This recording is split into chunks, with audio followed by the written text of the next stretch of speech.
Hello friend, good morning. जैसा कि कल हम लोग बनाया था एक वीडियो यूक्लिड विभाजन एल्गोरिथम पे, उसी पे आज बेस एक फिर क्वेश्चन बनाने जा रहे हैं। उदाहरण कल 1 बनाए थे और आज उदाहरण 2 बनाते हैं।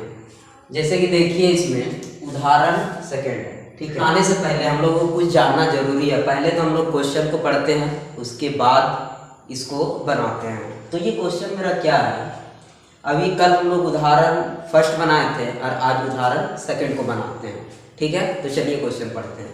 देखिए क्वेश्चन में क्या बताया गया है। उदाहरण 2, दर्शाइए कि प्रत्येक धनात्मक समपूर्णांक 2q के रूप का होता है तथा प्रत्येक धनात्मक विषम पूर्णांक 2q + 1 के रूप का होता है, ठीक है। जहां क्या है, q कोई पूर्णांक है, ठीक है। q मेरा क्या है, पूर्णांक है। तो देखिए इसमें अब हम लोग को दो बातों का ध्यान रखना है। क्या बोला है कि धनात्मक समपूर्णांक और बोला है कि धनात्मक विषम पूर्णांक। तो हम लोग को जानना चाहिए कि धनात्मक समपूर्णांक किसको कहते हैं और धनात्मक विषम पूर्णांक किसको कहते हैं। पहले तो हम लोग जानते हैं कि पूर्णांक किसको कहते हैं। पूर्णांक, ठीक है। पूर्णांक किसे कहते हैं ये हम लोग को जानना चाहिए। पूर्णांक उसको कहते थे, हम लोग पढ़े भी हुए थे कि पूर्णांक में क्या होता है कि माइनस भी आता है, ठीक है, उसके प्लस भी आता है, इसमें 0 भी आता है, ऐसा आता है। मतलब क्या, देखिए ऐसा वाला तो आप पढ़े थे। ये जो था यहाँ क्या होता था, यहाँ 0 है, ठीक है, यहाँ 1 हो रहा है, यहाँ 2, यहाँ 3, ये फिर ये -1, ये -2, -3, समझ गए। तो मतलब क्या, पूर्णांक में धनात्मक भी आएगा, ऋणात्मक भी आएगा और 0 भी आएगा। तो ये हम लोग को जानना है। तो इसमें हम लोग को क्या दर्शाना है, क्या दर्शाना है। देखिए दर्शाना है आपको 2q, ठीक है। 2q इसको दर्शाना है समपूर्णांक में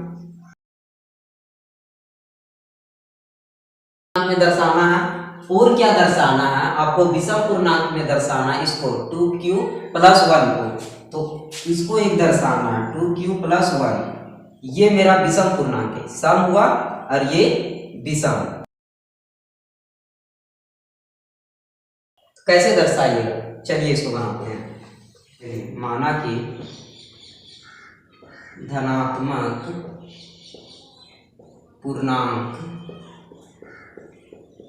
पूर्णांक बराबर है, ठीक है। ये हम लोग ए ले लिए। अब देखिए हम लोग पढ़े थे यूक्लिड विभाजन एल्गोरिथम, ठीक है। तो उसी से इसको बनाना है। तो ए मान लिए उसको कोई भी धनात्मक पूर्णांक, जैसे कि यहाँ ए है, ठीक है, और ये बी क्यू हो गया और ये आर नीचे से सफल रहता है। तो इसको माने हैं, ये जो भाज्य है ना, इसको माने हैं, इसको अभी माने हैं। माना कि धनात्मक पूर्णांक ए है, तो चलिए इसको बनाते हैं। और बी, देखिए b बराबर इसमें दिया हुआ है 2, ठीक है, और इसमें भी 2 है। मतलब यहाँ हम लोग क्या लिखते थे, बी क्यू लिखते थे ना, तो b के जगह में ये हो रहा है। मतलब इसके जगह में देखिए 2 भागा दे रहा है इसको a को, और यहाँ q है, यहाँ r है। अगर इसको आप बनाइएगा तो 2q + r इस तरह हो जा रहा है। तो चलिए इसको बनाते हैं। देखिए ये जो r हो रहा है, अभी हम लोग यदि दिया हुआ है क्या, b बराबर मेरा 2 हो जा रहा है, ठीक है। b बराबर जब 2 हो रहा है तो इसका शेषफल क्या बचेगा, शेषफल देखिए, शेषफल, ठीक है, यानी r बराबर इससे कम होना चाहिए। कम कैसे होगा, बराबर 0 और 1। हम लोग कल सीखे थे कि 0 के बराबर r होना चाहिए और r से बड़ा b होना चाहिए। तो r से बड़ा b होना चाहिए, तो ये r हम लोग यहाँ, ये r से बड़ा 2 ये होना चाहिए, बड़ा ये होना चाहिए शेषफल, ठीक है। तो इसमें जैसे कि यहाँ क्या हो सकता है, 0, 1, तब ना यहाँ 2 हो सकता है, ये दोनों से बड़ा ऐसा होना चाहिए। ठीक है, r से बड़ा होना चाहिए, इसीलिए अभी हम लोग 0 और 1 को माने हैं। चलिए इसके बाद देखिए, अब इसी में हम लोग निकाल सकते हैं क्या, यहाँ हम लोग का दिया हुआ था, क्या दिया हुआ है देखिए, a बराबर लेते हैं 2q, ठीक है। इसका मतलब क्या है देखिए, हम लोग यहाँ क्या मानते थे, b into q plus r. अभी हम लोग ये 0 को ले रहे हैं, r बराबर 0, ठीक है, इसको ले रहे हैं, r बराबर भी 0 को ले गए तो देखिए b बराबर तो मेरा 2 हो रहा है, तो इसमें 2 लिखते हैं इंटू q, ये तो q है, प्लस r में मेरा 0 है, ठीक है। इसको इंटू कर दीजिए तो 2q और ये प्लस 0 का तो यहाँ काम खत्म हो गया, तो ये मेरा आ गया, ठीक है। अब देखिए हमको सिद्ध करना था 2q और ये बोला है कि सम पूर्णांक है, तो ये सम पूर्णांक भी है। कैसे सम पूर्णांक है देखिए, सम पूर्णांक उसको बोलते हैं जो कोई भी संख्या 2 से कट जाए, ठीक है। अब देखिए q कोई पूर्णांक है, जैसे कि यहाँ बोला है q कोई पूर्णांक है, तो हम लोग मैं माना हूं कि धनात्मक पूर्णांक 1 है, तो इसमें देखिए q के जगह में यदि आप 1 भी लिखेंगे तो 2 हो जाएगा, 2 में 2 जाएगा तो 0 कट जाएगा। अब यहाँ कुछ भी रख के देखिए 2 से ये कट जाएगा, जैसे कि मान लीजिए कि 2 इंटू 5 कर दिए, 10 हो गया, 10 को अगर 2 से डिवाइड दे दीजिए कट जाएगा, तो इस तरह कटना चाहिए 2 से। तो ये मेरा क्या हो जा रहा है, सम पूर्णांक हो जा रहा है, ये जो मेरा हो जा रहा है सम पूर्णांक जो 2 से पूरी कट जाए, ठीक है। अब देखिए आगे, ये तो हो गया मेरा केस 1, ठीक है, ये जो हो गया मेरा केस 1 का बन गया। अब देखिए केस 2 में क्या है,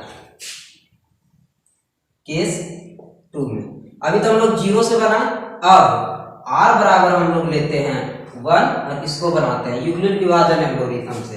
तो इसमें क्या है, यूक्लिड विभाजन एल्गोरिथम में a बराबर b into q plus r, यही होता है।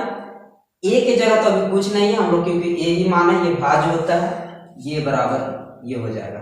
अब b के जगह में हम लोग देखे थे, b बराबर यहाँ 2 मेरा दिया हुआ है, इसमें भी 2 है, इसमें भी 2 है, ठीक है, तो यहाँ हम लोग 2 लिख लेते हैं इंटू और ये q प्लस r की जगह में अभी हम लोग क्या माने, r बराबर 1 दिया हुआ है, इसका शेषफल 2 निकल रहा था, एक 0 एक 1, तो यहाँ 1। देखिए ये जुटेगा नहीं, ये विषम धनात्मक पूर्णांक हो गया, विषम धनात्मक पूर्णांक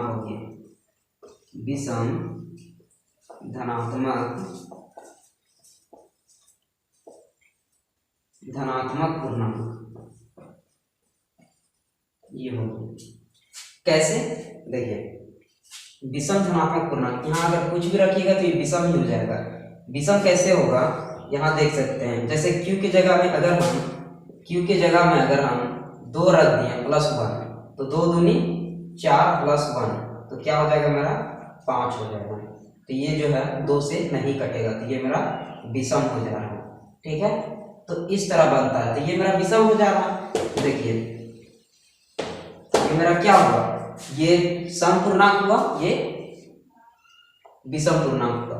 तो हम लोग क्या लिख सकते हैं, अतः इस तरह करके लिख दीजिएगा, अतः प्रत्येक धनात्मक सम पूर्णांक 2q के रूप का होता है तथा प्रत्येक धनात्मक विषम पूर्णांक 2q प्लस 1 के रूप का होता है, जहां q कोई पूर्णांक है। बस आंसर हो गया, इतने में, ठीक है। इसको बना लीजिएगा, धन्यवाद।